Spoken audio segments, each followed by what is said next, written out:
শখের মানুষ হারাইয়া গেল রে ও সে কার মায়াত পড়িয়া গেল রে সে চলিয়া।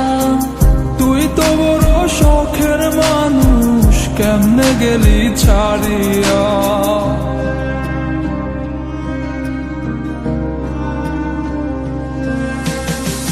আর হবে না আর হবে না তোরই সাথে কথা, চিরদিন বন্ধ হইছে আমার মনের দরজা।